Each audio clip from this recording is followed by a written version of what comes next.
other than that, man, it's a go.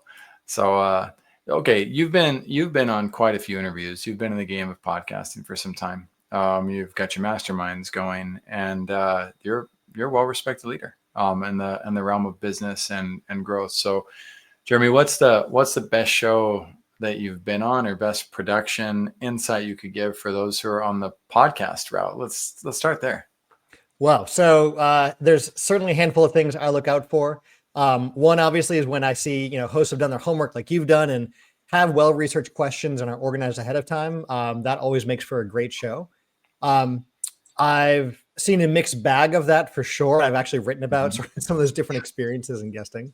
But yeah, the more prepped a show host is, the better. Um, in terms of the individual podcasts that have done that, there have been a few I've done lately where I've seen that. I can get you some of those links afterwards as well. Yeah, I'm curious. Like, what's one of the favorite shows you've been on? Well, certainly, mutual friend of yours and mine, Junaid, when Woo! he, Super right, Junaid. Yep. right, super Junaid, when he had me on, he did his homework. He had really good questions, not just on, on the professional side, but just the personal connection side of things too. Also, really good production quality there for his hacks and hobbies. So that was a good one. Yes. And then I'm just looking at the calendar here. Um, last week, one of the shows I was on was this is with Frank and Frank Iglesias. And so with his show, what I really enjoyed was there was not just the common ground, which we were able to figure out, ahead of time. He has working with houses is one of the ways you'd find him. And, he just had a really good way of researching ahead of time and figuring out what it is we should be talking about. So it wasn't just the same old sort of pulled from the list of questions we can talk about. It was things that he wanted to talk about that made sense for his listeners. Love it. Love it.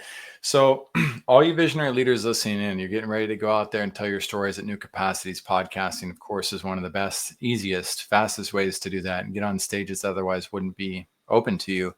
And I will say, I spent, I think it was $12,000 on a PR media course/group program to learn one of the greatest secrets about PR media that nobody wanted to learn, which was it's really just all about relationships, right? Maintaining the relationship, coming in and being willing to meet on mutual ground and realize these people aren't untouchable, but they have tons of relationship opportunities.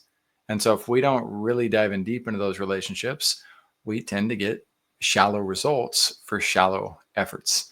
Right. And that goes for PR media, customer and client relations, prospect relations, etc. So you mentioned Junaid, and we have doubled down. I couldn't even say that 100x times down on our relationship with Junaid. For those of you who don't know, nobody's heard this announcement besides our internal team. Junaid is now an equity partner at First Class Business. We were so impressed with what we've both done. We went to PodFest this past weekend. Shout out to Chris for throwing an amazing event, 1,800 podcasters, to see what Junaid was up to there and how he shows up as a leader in person, and to get to mastermind with him on a daily basis. In addition to the months we've spent together, I got to double down with Jeremy on that. Oh yeah, Junaid's so impressive that I was like, I would love for you to come in as an equity partner with what we're up to. So Nice. solid announcement, and Both definitely a of them. great choice, Jeremy. Yeah.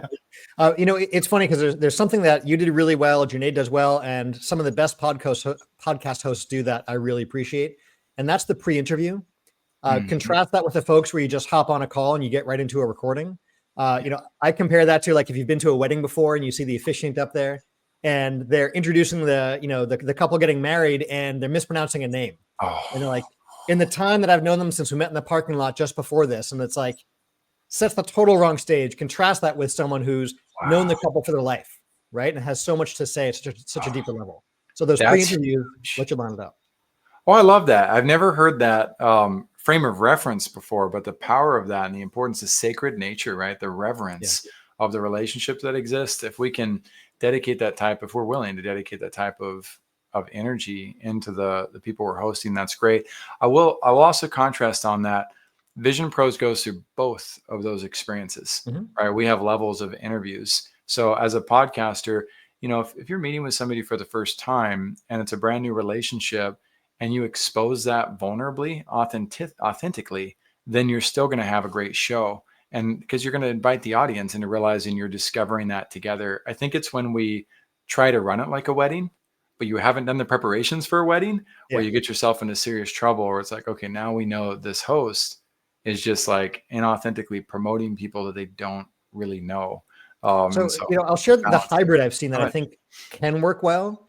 mhm. If you're not going to do a separate call to sort of do the prep and plan an episode, Yeah, right? And you are just doing the, hey, let's hop on and jump in, even a few minutes beforehand to get sort of your top questions answered as a guest and a host can help to set that stage, right? huge. Or if your team, for many of us who do have a team, to do some of the legwork for you ahead of time is also powerful and lets you sort of make the most of your time and do that sort of as a one-shot recording.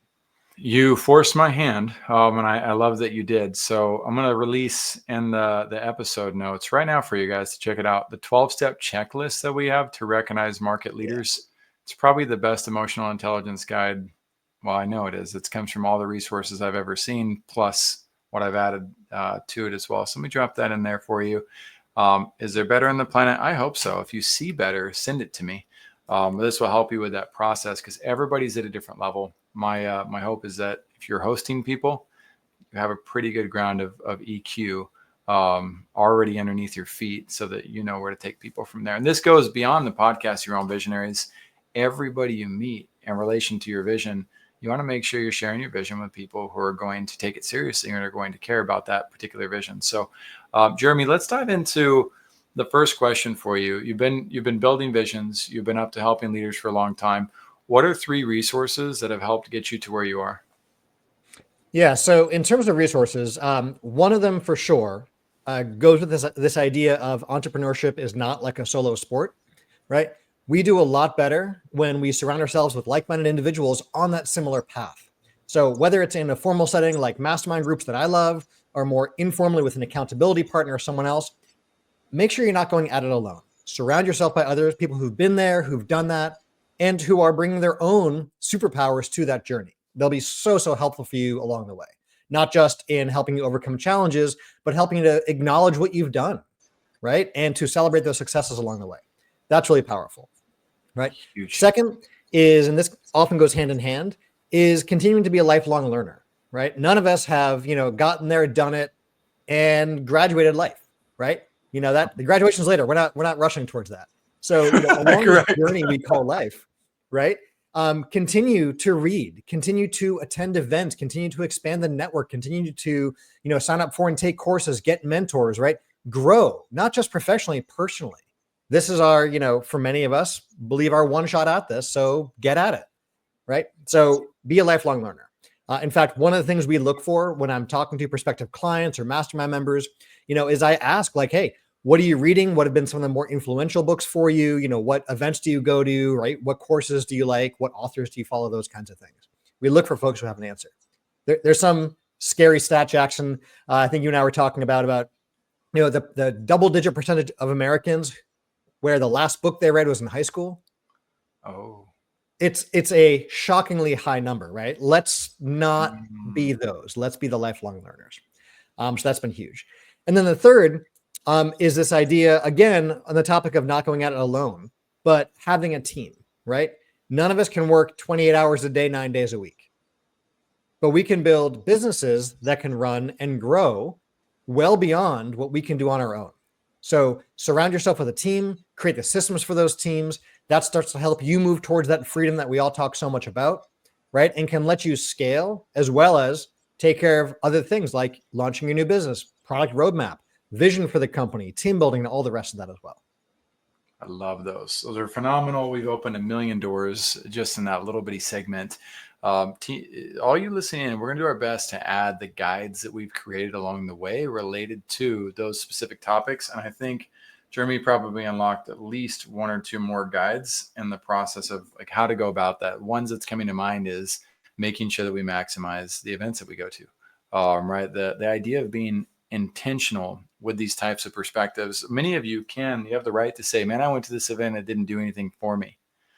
My hope is that you will reframe that. Maybe ask ChatGPT, what did I do wrong to not get something out of this event? Right. If I can add something on that topic of intention, and I love how you said, be intentional about the events we go to. I would add don't just be intentional about the events you go to, be intentional with each event that you go to. And what I mean by that is beforehand, I go over this when we're running events, right? Look for that golden nugget, activate that reticular activating system. So you're on the lookout for value, because look, not every word of every speaker, of every book, of everything you take will be mind-blowingly new, but there are pieces in there. And if we go looking for that little bit of value, we're going to find it in each presentation, right? In each book, in each course, it's there. We just need to look for it sometimes. Yes. One of the big things that I love about speaking with Jeremy, every time we get to speak, he is a lot like me in that we optimize everything we hear as we go. It's always like, and this, but this, but this. And that process, while some of us, I remember days where I would exhaust people related to that. Well, I wasn't working with people that could work out on my level. Right. And so that naturally they would feel exhausted with that process. And for those of you listening in, we're just going to keep doubling down. So with that, I'm going to share one of the ways that we up level. And it's not just about the pre-show preparations. What you're looking at is the team assignments and how we assign the teams to the 1,800 people registered in the Hoover app for the Podfest, and what strategy they were going to follow to extract, put together the data, make sure they assign all these individuals to our different clients. And then we're taking these individuals, the information that we have, making sure we have all of their social media stuff figured out, their interests, our client interest, all formed into one spreadsheet. And yes, you can use Zapier for some of the stuff too, but that would be one small component of a greater strategy that allows us to connect with people prior to the event, that allows us to center on who we want to really target, building a great relationship with at the event, and how we're going to handle the post-show follow-up, and then expand upon the compound effect that allows us to follow up in ways that connect them to 30 other people who are integrated really well with everything that we're doing as a business. Plus, there's the ability to add remarketing and advertising on top of that in order to be front of mind. So there's so many things that we can do to maximize our events out there. And like I said, we'll put a little bit of a guide together for that. The one thing you said, Jeremy, that I really want to circle back around to is you almost quoted one of my business partners in a way that changed my life. At Restaurant Connect, when we were building the systems out for that, and that was one of the most grueling systems we've ever created. And Adam and I were reconvening after a few years of kind of a sabbatical from each other. And he said, we were lamenting about all that we had learned. And he says, Jackson, entrepreneur isn't just a team sport, which is what I brought to the table. Entrepreneur is a team sport. He said, it's a bloody sport. And he was talking about just how hard it is. And we started talking about how it can be like rock climbing, where, you can fall 3 feet, but you can also fall 3,000 feet. Right. And the recovery from such an experience, the difficult nature of trying to do that. And then the need to put systems in place, anchors in place that keep you from having the 3,000 foot falls. It's something that I think so many people get involved with building visions and entrepreneurship without really thinking through all of that, which is why Jeremy and I are going to take the time to define entrepreneurship from different perspectives and what we've seen in the process, because there are goods, there are bads, and there are uglies associated with entrepreneurship. And I love that he's always willing to dive in deep with me and combat on both sides, so we can give you guys as healthy and holistic as a perspective as possible for the visions you continue to drive. So we'll be right back. I'll bring Jeremy back on. We'll dive into his view of what entrepreneurship looks like, how we define it for others, and we'll go from there. All right, welcome in to Vision Pros Live with Jackson Callum. I'm your show host. We will be doing interviews for visionary entrepreneurs and guest leaders who are building fantastic visions out there.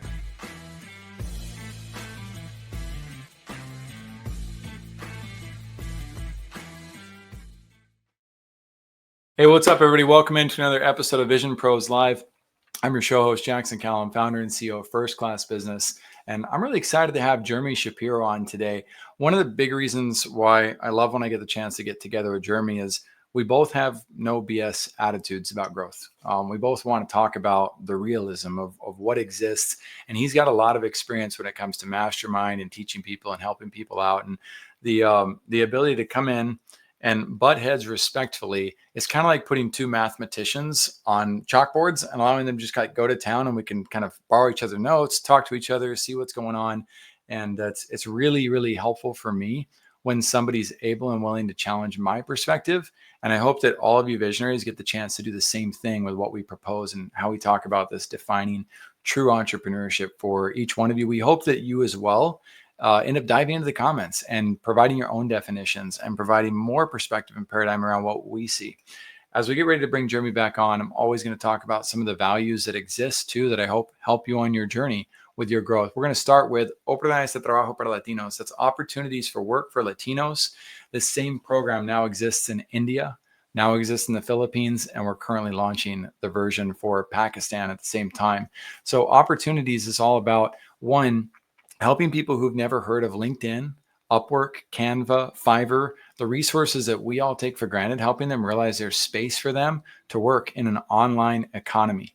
Well, as part of that, one of the ways we get them interested in learning about that is hosting visionary leaders or inspirational folks who come from those exact backgrounds. So on the Latino show, we actually host Latinos who are doing things that are amazing, or people like Jeremy, who I saw that he speaks Spanish. I don't know how much he speaks Spanish, but he speaks enough to inspire people. And so he's the type of person we would want to bring on that show to spread the good word that there's opportunity that exists here. And then we train these individuals not on VA relationships. We call that virtual abuse. We train them to become digital ambassadors and to learn how to really represent brands at a big level. And then brands can hire them directly. But most of the time, we hire them to work with our clients because we're constantly in need of more help as we continue to expand and grow first-class business. Then there's Learn and Grow Rich, learnandgrowrich.net with Zach Ullman. I was so impressed with him on this show and throughout the process that we went and vetted all of his systems and saw that he's kind of built the same thing we have, but from a financial perspective. And most of his roles and departments are different than the roles and departments that we build out. So I actually hired Zach as a chief financial officer for First Class Business because he's got the ability to expand financial departments the same way we do, marketing and operations support. And it gives us both the chance to come in, provide an even greater level of stability for the clients who work with us. I highly recommend checking out his program. He's got a school community of over 800 individuals in it. He's an absolute class act to work with. I really enjoyed the process. Of working with him. He's been our chief financial officer for just over 40 days now. So continue to stay tuned and see what we build with Zach Ullman at the helm of our financial department. Then there's the Water Project. We do not have any affiliation with the Water Project.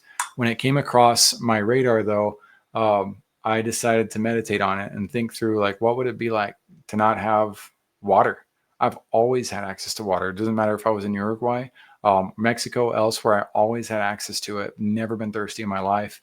These kids, these families, the individuals, we're talking about millions of people who don't know where they're going to get their next glass of water, how they're going to wash their laundry. They might be walking 3 to 5 miles just to find a source of water for their people.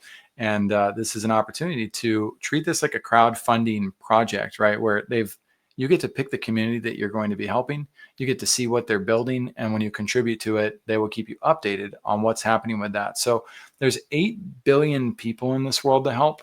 So my hope is that if you don't know of another cause that you might contribute to, consider the fact that these kids celebrate water the way my kids celebrate Christmas Day, and the impact that you get to have on them is enormous. And it's going to change a community for generations. My hope is that if you don't have the financial means to give back, that maybe you'll just share this message with others. And now Jeremy and I are going to get into helping each one of you. He was just showing a book, though, so I got to bring him on stage and talk about this book because I thought it had to do with thirst. Jeremy, man, thanks for being here on Vision Pros Live with me today. Yeah, thanks so much for having me. I love that you're talking water and getting clean water accessible to so many. It's something I've been a part of for quite a long time as well, and we could do an episode on that, man. Dude, let's see that book you were showing. Something about thirst, I think. Yeah, so this is Thirst, Scott Harrison's book. He's the founder and CEO of Charity Water. So they've been doing phenomenal work all around the world in terms of getting clean, accessible water for folks. But there's like something really, really cool that they do differently than any other nonprofit I've seen. That is near impossible, but they managed to do it and do it well. One of the things you look at when you're evaluating nonprofits to work with is the expense ratios, right? How much of each dollar you put in actually gets into the field or to the project you want to support, right? When people love to rag on larger nonprofits as they get bigger, and they look at how many millions are going to executives and admin and fundraising and all that.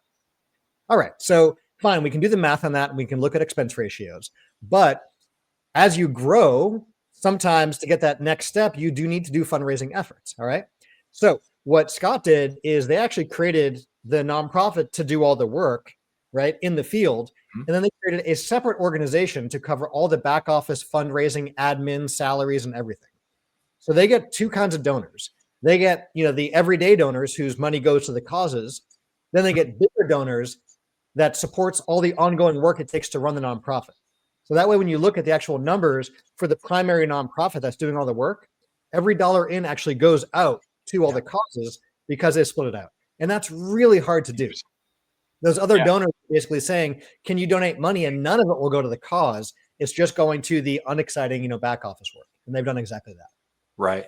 And that that brings up a really good point regarding like the kind of the politics, the bureaucracy around nonprofits and all of that. At the end of the day, my friends, um, I'm just going to do what I can do today to help out the next person, what they're building while building what I need to build. I don't really worry too much about it, but I do love to learn about the insights because it serves as a beacon to guide me on what strategies and processes I need to consider in order to inspire others to support all the things that we're up to. So I appreciate you bringing those aspects up.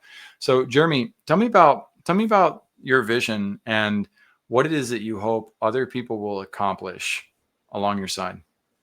Yeah, so entrepreneurship is been my entire career. Been a serial entrepreneur for over 25 years, always in the service of other entrepreneurs, and I've seen firsthand, not just for myself, but with clients, with mastermind members, and so on, just how powerful entrepreneurship can be to finding what we call entrepreneurial freedom. That's not something you get with the regular job, right? It's not something you get by hanging your shingle as a solopreneur, but it's something you can do if you follow the right path towards entrepreneurial freedom as an entrepreneur. So all of my work is with fellow entrepreneurs. Absolutely. So the entrepreneurs that you mentioned earlier too, qualifications, questions that you ask people, Yeah. um, how does somebody know they're ready to engage with your masterminds or engage with your programs as an entrepreneur? Yeah. So my specialty has always been working with existing businesses, right, that already found that fit, right? You know what your product is, you know who your customer is, and you have an ongoing flow of customers coming into the business. But typically, where folks find me is they've plateaued or gotten stuck at some point, right? It's at that point where they want to get unstuck and break that plateau and start to stack the S's, as we say, and see that next curve of growth. So we're able to use a very specific process to uncover what that next thing looks like within the business to help that business owner get unstuck and really, turn that faucet of, new revenue, new profits coming into the business, really building on what they've already built. So that's the big thing we look for is an existing business. Ideally, there's already a team in place, even if it's a part-time, assistant somewhere else in the globe, right? It could be a full-time staff of a dozen folks in office, but a team is really going to help you get there faster. If we've got to educate you on why that's important and start that process, that might be a little premature for the work we do together. Interesting. And so speaking of that, so to get into a little bit more granular, so if I've been stuck at, let's say an entrepreneur has been stuck at $1 for 3 years, right? So that's anybody can kind of justify it. They qualify to fit in, but what are we looking at more practically speaking? Well, What so plateau? we're looking for the steady flow of ongoing, customers and revenue. So it's not, $1 one time 3 years ago, right? We're looking that you're bringing in a consistent flow of customers into your business. You have a funnel. Typically, it's one channel that's working well. So I'll give you an example. Mhm. It's not uncommon that a business, for example, might have like a brick and mortar retail store, right? So they have walk-in customers who come into the shop, who discover them that way, and they're, let's say, using social media, right? So they'll find customers who find them on, Facebook and Yelp, but they've sort of tapped that out and they want to expand beyond that. Or we've worked with e-commerce companies who are doing phenomenal with PPC, their pay-per-click advertising, but at some point sort of tap that out. And now they're looking at how do I add on new channels or get more from my existing customers? What's the next thing to do to grow? So you've got to have that proven sales process and sales channels in place that we can then build on. Okay. And can this be everybody from a restaurateur to B2B sales processes, POS Yeah, good question. companies? So niche wise, the the phrase I like to use is like, business is business, right? A lot of times, especially newer business owners, like that special snowflake feeling of like, but my business is different. right? The reality is a lot of the same mechanics are in place for most all of our businesses, right? Correct. So if you're B2B or B2C, yeah, how you sell and what the sales cycle looks like those kinds of things, for sure, those vary, right? When you're taking, a 7-figure sale versus a 2-figure sale, yes, there's differences, but a lot of the mechanics and best practices are very similar. And so I look for a lot of those opportunities for what we call the cross-pollination of ideas, where we're able to leverage an idea that one business has and help another business implement it in a way that works for their industry or their business. Because we can all go to trade shows and meet more folks like us, right? Yep. But where we find those pivots and those really big aha moments is when we have that exposure to either individuals who have a wider range of experience or just other business owners in different niches that can cross-pollinate those ideas.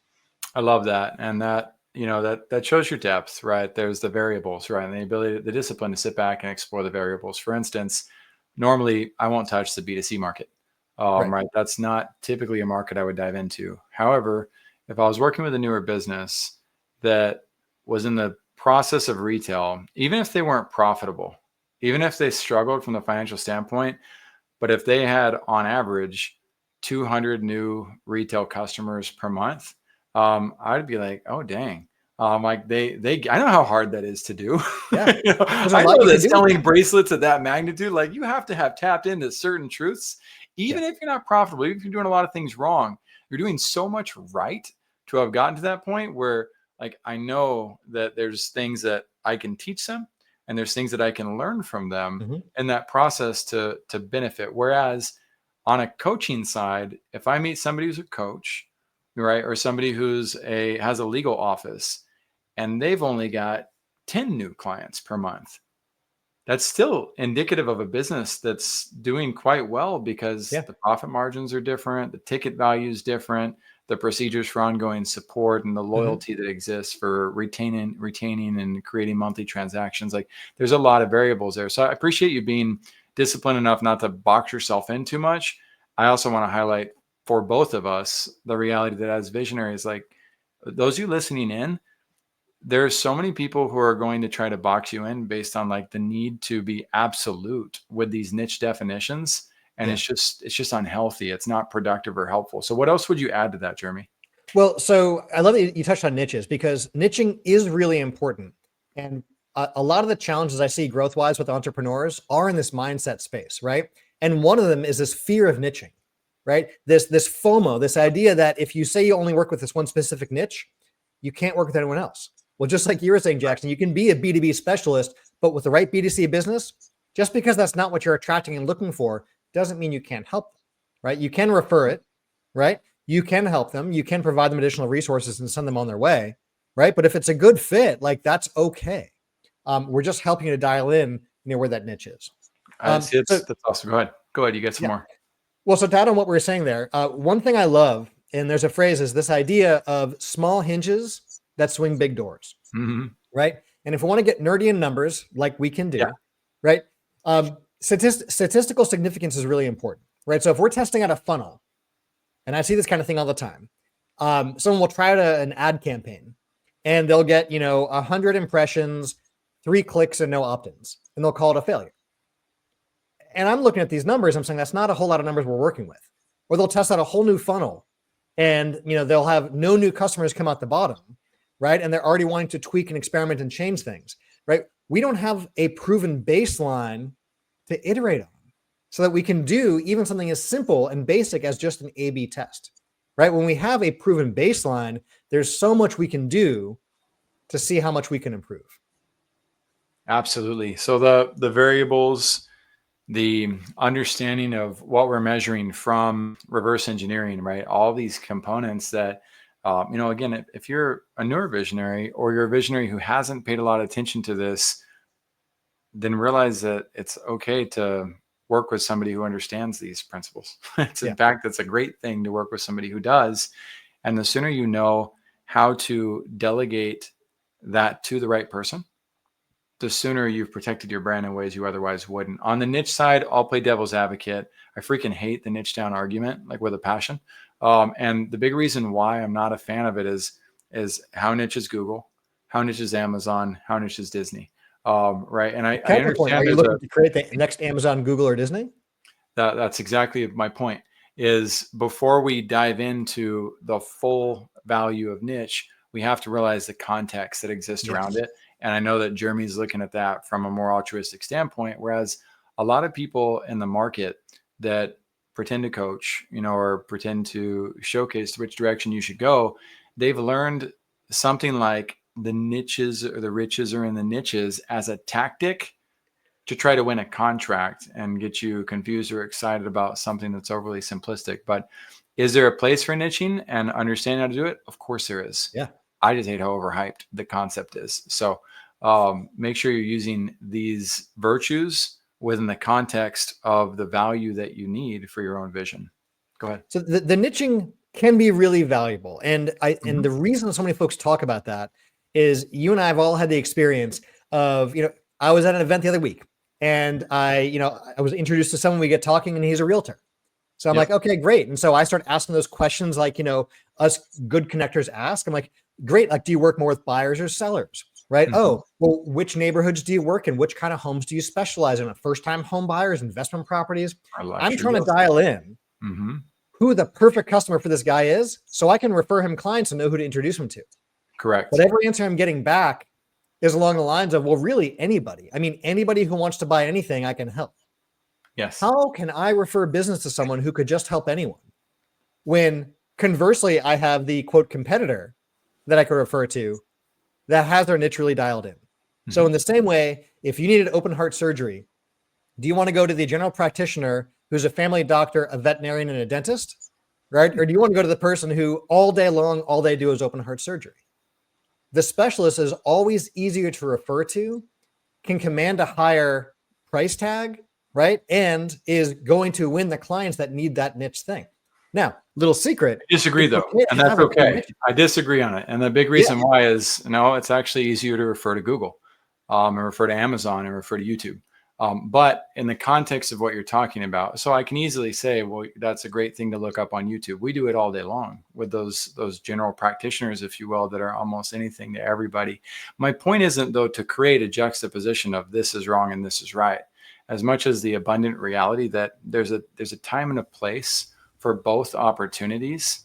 And to Jeremy's point, yes, in certain circumstances where you know somebody well enough, it's very helpful to have that niche definition, because otherwise, uh, how would I refer somebody to you if I don't know what specifically you're going to help that person with, if I've already uncovered what the specific need is? yeah. But it's context, right?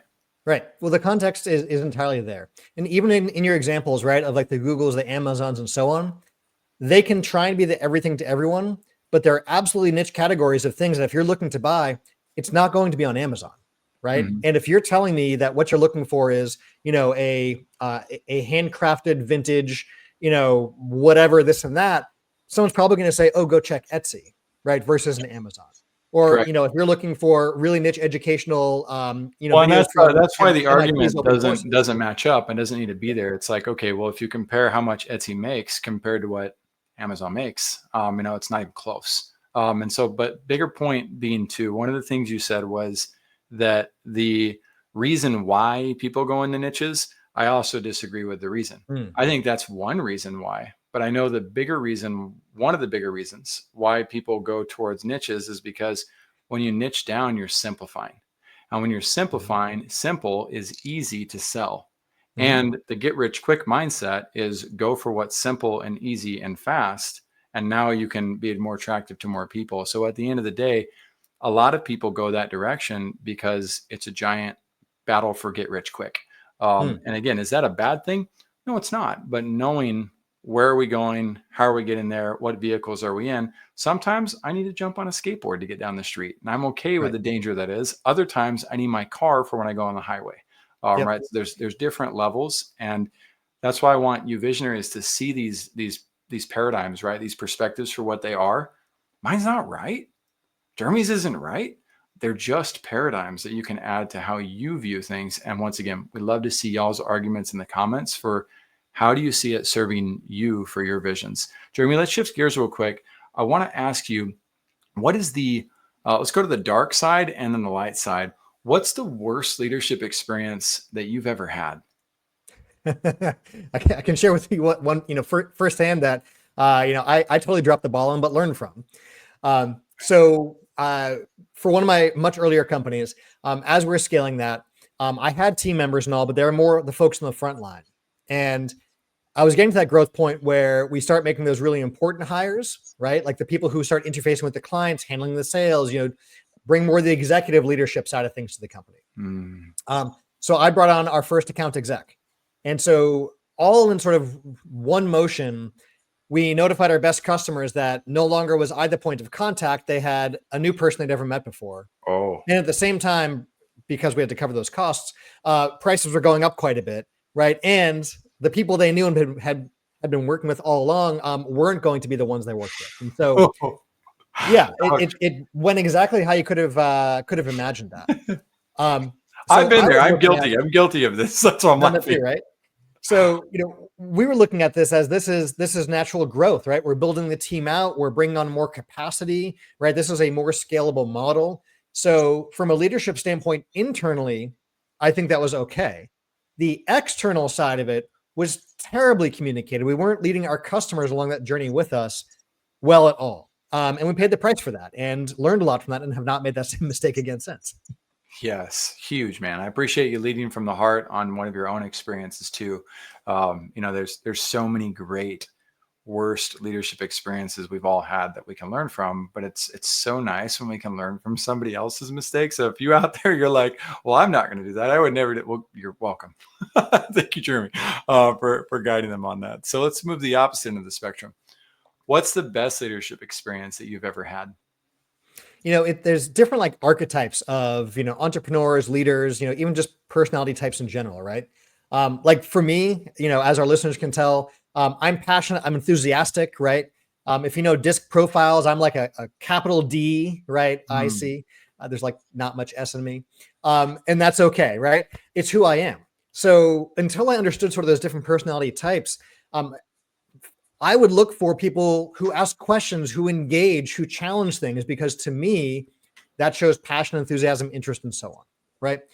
And so there are times where before I knew all this, I'd be looking at folks across the table in a mastermind room and an idea would come up and the body language is they'd sit back, sort of look off, and the body language and everything about it told me they were disengaged, they weren't getting much from it, and it wasn't a good connection. But then at the following meeting, right, they would be talking up how valuable that conversation was, how they implemented all those things, and why it was the best thing in the world. And so I was getting the totally wrong read, not realizing this was the more thoughtful, the more analytical, and so on. So knowing how to read those was really powerful. And so I share that little backstory because, when I look at great leadership, some entrepreneurs are visionaries or listeners or different things. One of my clients I've worked with for a long time, he is the passionate, hungry sales guy, right? Could sell anything to anyone. And the passion and enthusiasm is just always there. And he attracts a phenomenal team from, employees to leaders to partners to affiliates, because there's just that chomping at the bit excitement and passion that really just rallies everyone around through difficult times as a company, right? Through growth times, through expansion, through contraction. That passion and enthusiasm is what's kept everyone there all along. Having a plan and communicating that with enthusiasm. Who is it? Do we get to reveal? We don't. All right. We won't reveal who's the source of best leadership experience on this one, but we did get some insight into how they go about it, and this also insight into not just DISC, but I'll expand that to StrengthsFinder 2.0. Yeah. Right, and Myers-Briggs and Colby. And so, if you're an entrepreneur at scale, right, if you're really building something that's meant to go above and beyond yourself, then there comes a dynamic opportunity of, okay, am I going to learn the depths of this leadership information so that I can facilitate helping others grow through these dynamics that aren't shared from my own paradigm? Or would it be more wise for me to step into the CVO role, the Chief Visionary Officer role, where you continue to be the face of the company, but perhaps you have somebody else like an integrator on the end helping with the process, with managing the people dynamic? Neither one is right or wrong. However, I do think there's extreme wisdom in what Jeremy just articulated, because I've felt that transformation and shift myself over the course of like 10, let's see, now I started that, I'm getting old, 15 years ago. When I took StrengthsFinder 2.0, it was kind of one of the first times that I got exposed to that reality and started to realize, man, I've got a long ways to go to figure this leadership stuff out. It's a lot. And they're very smart at Gallup in terms of hiring, in terms of offering, like you can hire executives who consult with you to help bridge those gaps for team players. And I was like, oh, this is nice. This is cool. There's a lot of support in this. So if you're new to that on the vision spectrum, be aware there's a whole world of opportunity to open at your fingertips. We're going to shift gears into my favorite question. Then we're going to come back to defining entrepreneurship further. So favorite question, Jeremy, if this is the last chance you had to speak with everybody in your life, what powerful lesson can other visionaries learn from your experience? You don't have to go it alone. No matter what challenge you're facing, whether it's business, parenting, relationships, finance, spirituality, whatever it is, right? Someone else has been there before. In fact, thousands of others have probably been there before and done it and gotten through the other side. So, you can go at it alone and learn it the hard way, but it's far, far more rewarding to go out on that journey of entrepreneurship or whatever it is with others along the way. So don't go at it alone, and you're not alone. I love that. And I love the re-emphasis too on the final thought point. You are not alone. Right. That is such a true statement. Even if you feel it right now, my hope is that you will challenge that with the paradigm that no, actually, Jeremy and I are right here with you. Our voices are with you. You can reach out at any time to either one of us and get help. I would hate to feel like I'm alone on the journey of life and trying to figure it out. I hope nobody puts themselves in that situation. But if you're in that, turn to people who are going to help you realize that you got help by your side. You mentioned that as your most powerful lesson. I love it 100%. I just want to hear why though. Why to you is that the one that means the most? I've seen, how solopreneurs can burn out and what that means for them, their family, their lives, right? I've seen people try and do everything, right? Knowing while they're juggling those plates and they're starting to fall, that they can't do it and yet continuing to try and, catch all those plates.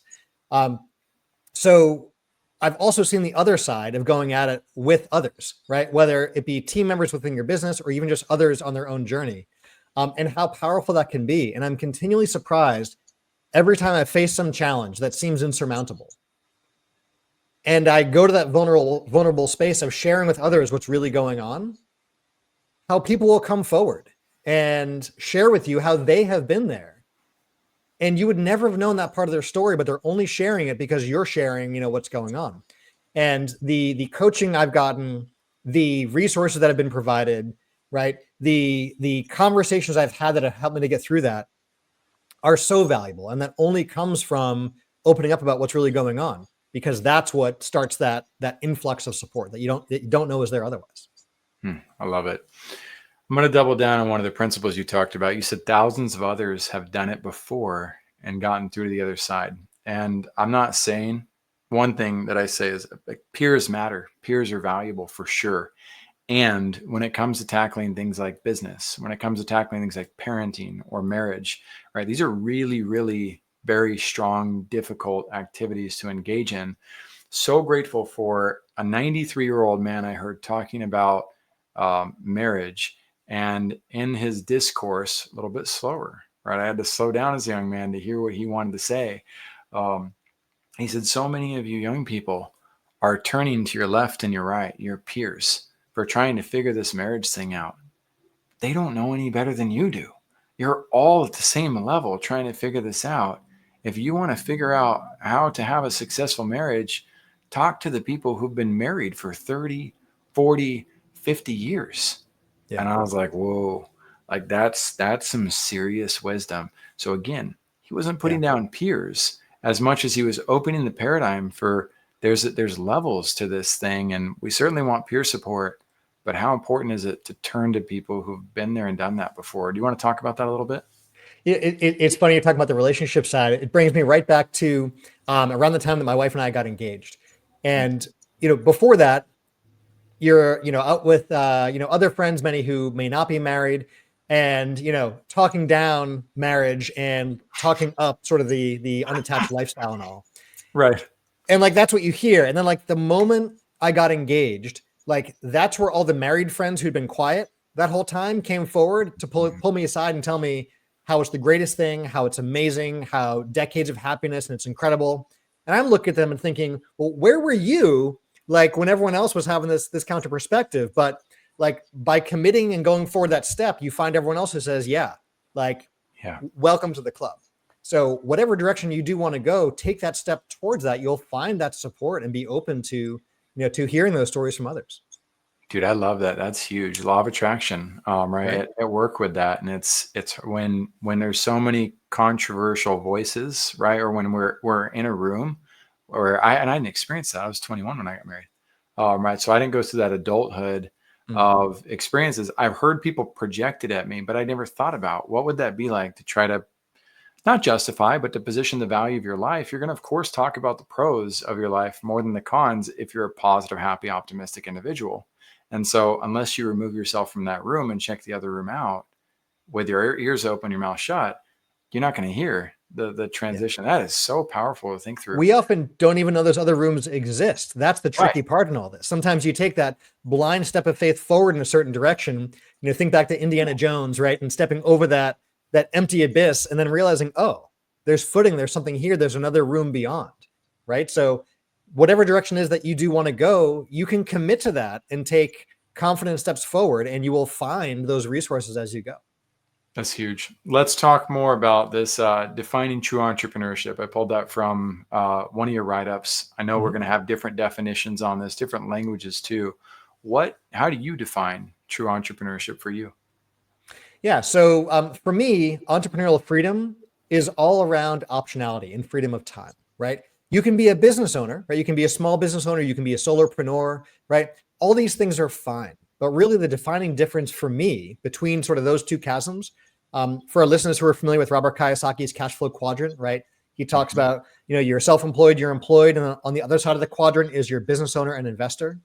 And like the chasm between those sides is huge, right? The test we use is we look at how long can you step away from your business and come back to still have an operating and ideally thriving business, right? For most business owners I talked with earlier on, the answer is like days at best to maybe weeks they can step away from the business, right? And like, that's okay. That's where most folks start out. And it's okay to have that kind of business. But, are you building your life to support your business? Or are you building your business to support your life, your community, the world at large, your target market, and so on, right? If you're building the business in service of others, right, that's great because that means you're not trying to build yourself a job of self-importance and constant toil. There's nothing wrong with hard work. You should work hard. That's a great thing, right? Yes. But it doesn't mean you need to be working 26 hours a day, 9 days a week.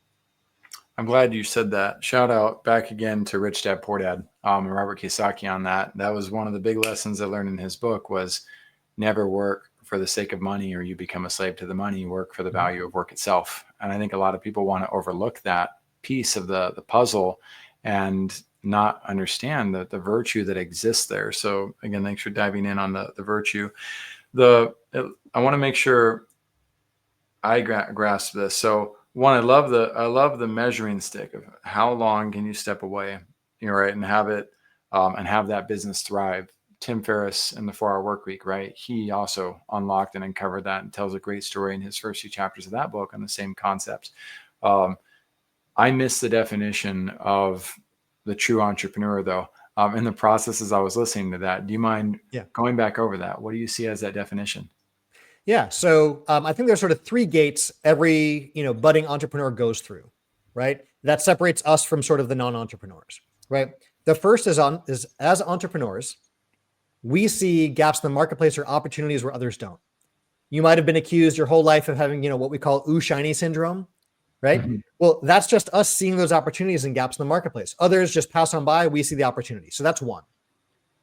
2 is we think of solutions. We have ideas for how to do something better, how to serve that gap in the marketplace, take care of that need and so on, right? Where others might see the problem and complain about it, we see a solution. So that's number 2. The third thing, and this is like where most folks fall off the boat, is implementation and action, right? We're willing to go forward and actually do something to solve that problem or fill that need. right? Others might see the problem and have an idea on how to solve it, right? And they'll talk about that. They might be the inventor archetype talking about the better solution. But until there's actual execution and getting it to market and actually building that to something, you're not yet an entrepreneur, right? So if you've checked all three of those boxes, congratulations, you are an entrepreneur. And that's really huge. And now sort of the next level of that is, are you able to build that and have the business not be dependent entirely on you? Here's what's awesome, Vision Pros. I won't argue that definition. That's rare. That's incredibly, incredibly rare. So 1, see the gaps that others don't. 2, think of the solutions to resolve it. And 3, implement or act upon that to bridge the gap. I love that definition. I'll support that. True entrepreneurship. There's depth, of course. That's the beauty of language, my friends. Right? Perspective is like, if you look right now in the dictionary online, right? Go to Google, look up humility definition. You're going to see a horrific definition of what humility actually is. It's not true compared to what it used to be and the context of how most of us are supposed to associate with that virtue. It says it's a low self-esteem or a low view of oneself. That's a horrible definition of that word. So why does that matter? It's hard to be intentional if we don't know the value and understand the purpose of the words that we use, right? If you grew up in a home that's, trauma induced and all hate and abuse, and they tend to use the word love as a mechanism to manipulate you, right? You may grow up with a very skewed view of what love actually is and how you actually correlate to it in the world. Well, my feeling is the same regarding words like entrepreneurship, and I'm very careful about whose definitions I allow to influence how words get defined. But Jeremy, that is a masterful definition of the word entrepreneurship. And it serves as a checklist for myself to remember, am I being entrepreneurial? I'm seeing gaps. Oh, I'm thinking of solutions, but wait, I'm not willing to act and change it. No, I'm not. I'm being a victim. And not every idea is brilliant, right? Not every idea is sustainable. There are some business ideas, like we've all got books of these things, right? We've got notebooks full of ideas. There are some ideas that when you look at how it could be, you realize, there's not really a business there. Or you think of a solution, but there's no gap, right? So to your point, right? It's not necessarily in order, but these are 3 mechanisms I can use as kind of a metric to see how well am I leading, at least in the entrepreneurial space. And those of you out there who have variations of this definition, again, feel free to share with us what that looks like, because the more well-rounded we become on how we define these value points, especially something as important as the role of entrepreneurship, the better we can become about performing the role. So you're going to see below this episode, for those of you who are listening in, look at the action steps. You're going to be able to connect with Jeremy and see where we can find him on social media, what resources he has available for you. Below that, you'll see the other resources associated with the show. And we can't wait to have you guys on future episodes of the show. If you're a visionary leader, if this inspired you, then you're the type of person we would love to interview. In the top right corner up there, you're going to see a button that says Be Our Guest. Jeremy, you blow my mind. This is super awesome. I look forward to hosting you on the BeYourBestShow.com. If you're interested, we'll come back and do another round where we dive in deeper into all the things you're doing for this planet. Love it. I appreciate you inviting me on. This was a ton of fun. And thanks for having such a great community, asking such great questions like we were talking about earlier on in the episode, and being so well prepared for a great show. Thanks for what you do.